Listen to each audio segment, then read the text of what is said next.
पढ़ रहे हैं 11 फिजिक्स का चैप्टर 2 और आज का हमारा टॉपिक है multiplication of vector by scalar. Student, scalar एक ऐसी क्वांटिटी होती है जिसके पास होता है सिर्फ मैग्नीट्यूड, उसके पास डायरेक्शन नहीं होती। ठीक है।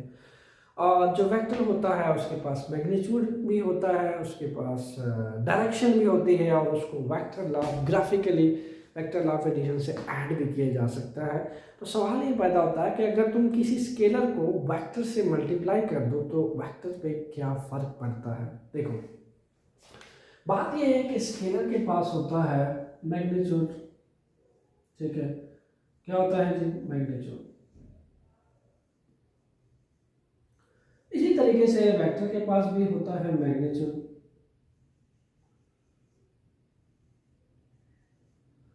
मैग्नीट्यूड होता है मल्टीप्लाई डायरेक्शन होती है। ठीक है, ये अगर तुम अब स्केलर को वेक्टर से मल्टीप्लाई करते हो तो मैथ में भी तुमने देखा होगा। ठीक है, मैथ में भी तुमने देखा होगा जब 2 को तुम उठा के मल्टीप्लाई करते हो x के साथ, तो जिसके साथ कुछ नहीं होता उसके साथ 1 होता है। ये जो 2 है, ये जो कि एक स्केलर है, ये इस s वेक्टर का सिर्फ मैग्नीट्यूड तो चेंज कर सकता है, x के कोफिशिएंट के साथ तो मल्टीप्लाई हो सकता है, ना ही इसके डायरेक्शन पे कोई असर डाल सकता है। ठीक है, इसके डायरेक्शन पे एज सच कोई रिएक्शन नहीं शो कर सकता अनटिल अनलेस कि अगर इस अपने मैग्नीट्यूड का साइन ना चेंज हो। ठीक है, साइन ना चेंज हो। अगर ये -2 होता है तो इसको -2x कर देता है, -2x x का नेगेटिव वेक्टर बनता है। क्लियर? तो कहने का मतलब ये है कि स्केलर अपने मैग्नीट्यूड की वजह से मैग्नीट्यूड इनटू मैग्नीट्यूड को चेंज करता है, उसके डायरेक्शन जो है उस पर तब तक कोई असर ना नहीं डालता जब तक कोई नेगेटिव साइन का इम्पैक्ट ना ऐड हो जाए। ठीक है, तो मैं इसको लिखता हूँ 2x आसानी से, ये x का कोफिशिएंट है, इसके साथ ये मल्टीप्लाई हो। क्लियर? सो आपके पास वेक्टर बाय स्केलर के अंदर हम ये क्या लिखते होते हैं? हम लिखते होते हैं m into वेक्टर a। यहाँ पे m जो है आपके पास एक स्केलर है, m is a scalar, a is a vector, a is a vector, m is a scalar। ठीक है स्टूडेंट्स, अब m को हम सपोज कर लेते हैं एक a वेक्टर ले लेते हैं। ठीक है, एक a वेक्टर ले लेते हैं अपने सामने के लिए, ये हमारे पास सपोज किया एक a वेक्टर। अगर हम m को इस a वेक्टर का 2a ले लें, what will happen? Multiplication of scalar by vector. इसको हम इसका हाफ ले लें, इस a वेक्टर का अगर हम हाफ ले लें, व्हाट विल हैपन? ठीक है, सिमिलरली अगर हम इसी a वेक्टर का, ठीक है, -2 ले लें, -2a ले लें, व्हाट विल हैपन? -2 मल्टीप्लाई करवा दें इसके साथ। सिमिलरली हम अगर 4a ले लेते हैं, व्हाट विल हैपन? ये तमाम एग्जांपल अगर आप देखो तो scalar by vector, multiplication of scalar by vector. ठीक है, अब अगर आप फर्स्ट एग्जांपल को देखो तो ये a वेक्टर है इतना, इसका 2 बने, क्या बनेगा? Twice the magnitude of a vector. आप 2 into मैग्नीट्यूड कर दो तो क्या बन जाएगा? 2 मैग्नीट्यूड। क्लियर? ये आपके पास बन जाएगा 2a। इंतहाई आसान।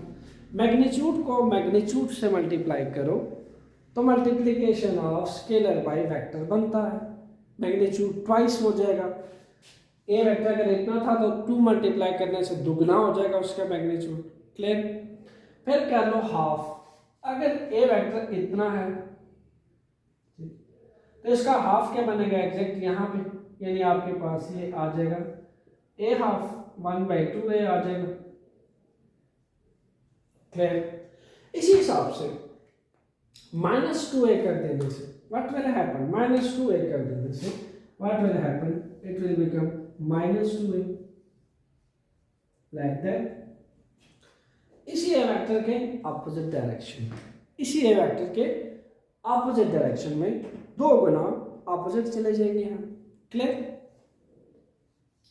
फिर आपके पास 4a का मतलब ये है कि तुमने a को 2 गुना बढ़ाया था, अब इस a वेक्टर को मैग्नीट्यूड को लेंथ को 4 गुना बढ़ा दो, a वेक्टर के मैग्नीट्यूड को 4 गुना ज्यादा खींच दो, इतना। This is 4a। क्लियर?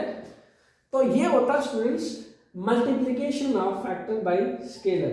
तो आपके पास स्केलर को जब भी हम वेक्टर से मल्टीप्लाई करते हैं, स्केलर जो है चूंकि एक न्यूमेरिक वैल्यू होती है, एक न्यूमेरिक वैल्यू क्या कर सकती है, अगर तो न्यूमेरिक वैल्यू नेगेटिव के साथ आती है तो नेगेटिव के साथ उसके जो वेक्टर है उसी ए वेक्टर का नेगेटिव बना देती है, बट उसके मैग्नीट्यूड जो है मैग्नीट्यूड के साथ दुगना कर देती है, हाफ कर देती है, 3 गुना 3/4 हिस्सा।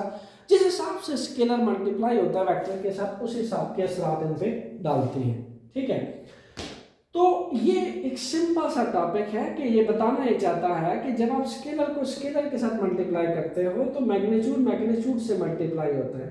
ठीक है, मैग्नीट्यूड के साथ बिल्कुल ऐसे जैसे मैथमेटिक्स में तुम x इंटू x करते हो तो पावर आपस में पावर के साथ ऐड होती है, कोफिशिएंट के साथ ऐड होता है, यानी सेम प्रॉपर्टी होती है और तुम इसको x स्क्वायर लिखते हो।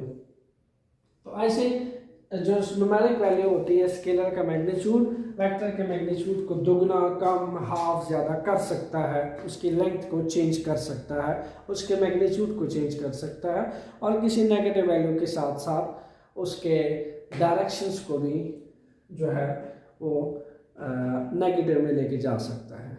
ठीक है, सो दैट्स वाई हम 2 तरह के टॉपिक भी आगे पढ़ेंगे, स्केलर प्रोडक्ट, वेक्टर प्रोडक्ट, तब आपको इसकी डीप एक्सप्लेनेशन वहाँ पे भी मिलेगी। Enjoy physics with conceptual physics lectures, stay tune. हमारा नेक्स्ट लेक्चर होगा सब्ट्रैक्शन ऑफ फैक्टर्स के बारे में। Thank you.